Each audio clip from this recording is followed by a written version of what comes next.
हरे कृष्णा, राधे राधे। एक बाबरी गोपी के हृदय की करुण पुकार। सुनाऊं किसको मन की बात। लोग कहते हैं कि हृदय का दुख किसी से कह देने से कुछ हल्का हो जाता है। होता होगा। इसकी परीक्षा तो सहज में की जा सकती है। मैं किसी से कहकर देख लूं कि जी कुछ हल्का हुआ या नहीं, किंतु कहूं किससे? सुनने वाले तो नई बात सुनाना चाहते हैं। बात में नवीनता ना होगा तो सुनने की उत्सुकता या उसमें रुचि क्यों होने लगी? किसी से कोई कहने लगे कि यमुना जी का पानी हरा होता है, उसमें कछुए रहते हैं, पानी बराबर बहता रहता है, इतने से ही सुनने वाले का धीरज भाग जाएगा।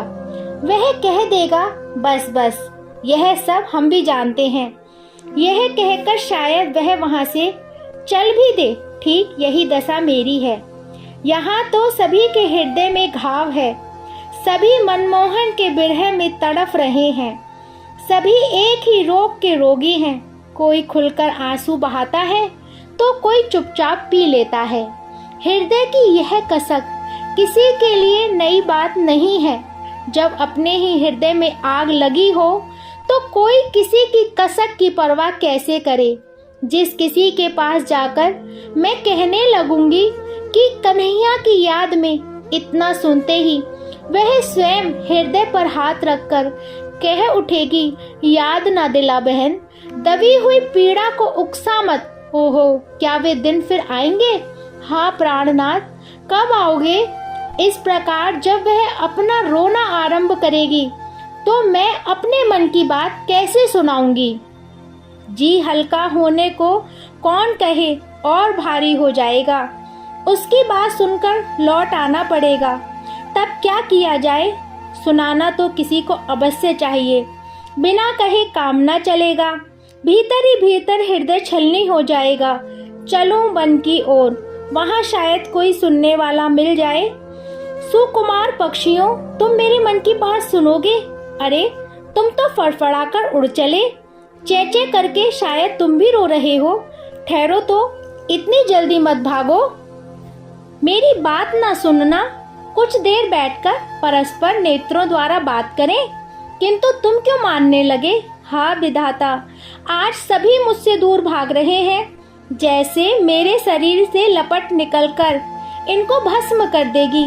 अच्छी बात है, जाओ, अपना क्या बस है। ए उदार हृदय वृक्षों, तुमसे कहूँ मन की बात। ओहो, तुम तो अपने समस्त पत्तों को कपाकर मना करने लगे। अच्छा, तुम थरथर मत कांपो, मैं ना कहूँगी। तुम शायद समझ गए कि मैं कन्हैया की ही बात कहती। मैं जानती हूँ तुमको कम दुख थोड़े है। अच्छा, तुम अपनी पीड़ा दबाए रहो, मैं चली किसी दूसरे के पास। कठोर पत्थर तुम अच्छे मिले। तुम्हारा हृदय तो बड़ा कठोर है। तुम बड़ी सुगमता से मेरे मन की बात सुन सकोगे, किंतु पहले पूछ लेना उचित है। बोलो, सुनोगे मेरे मन की व्यथा? हाय राम, तुम तो लुढ़क कर दूर भागने लगे। ओहो, जड़ और कठोर हृदय पत्थर की आज यह दशा है। प्राण प्यारे, क्या तुम्हारा हृदय पत्थर से भी अधिक कठोर है? कौन जाने, हो सकता है। अच्छा पाषाण, तुम व्यर्थ कष्ट मत सहो, मुझे अभागिन को ही तड़फने दो। तुम शांति पूर्वक हृदय में वेदना छुपाए उस निर्दयी की प्रतीक्षा करो। मैं और किसी को ढूंढ लूंगी। ठीक है, यमुना मैया बड़ी दयालु हैं, वे मोहन की बातें चाप से सुनेंगी। यमुना मैया, तनिक ठहर जाओ, अपने लाडले की करतूत सुन लो।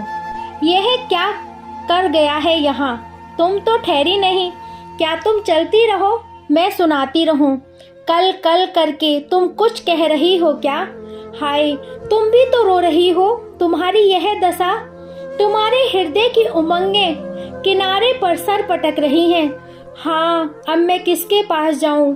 मेरी विफलता देखने वाला कोई नहीं, व्यथा सुनने वाला कोई नहीं, सहानुभूति प्रकट करने वाला कोई नहीं। मैया, तुमसे बड़ी आशा थी, बस थोड़ा ठहर जाओ।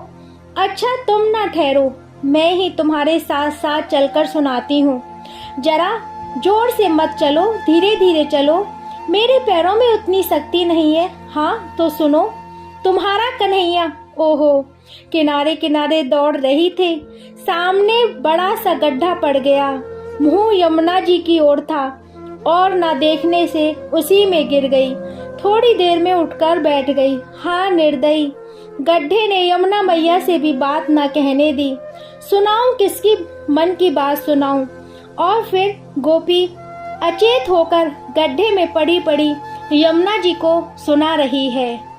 जमुना के तट पर मारी नजरिया ऐसी सांवरिया ने, जमुना के तट पर मारी नजरिया ऐसी सांवरिया ने, घायल हो गई पल में कि गजरा गिर गया जमुना जल में, कि गजरा गिर गया जमुना जल में। जमुना के तट पर मारी नजरिया ऐसी सांवरिया ने। एक बावरी गोपी के हृदय की करुण पुकार। जय जय श्री राधे श्याम।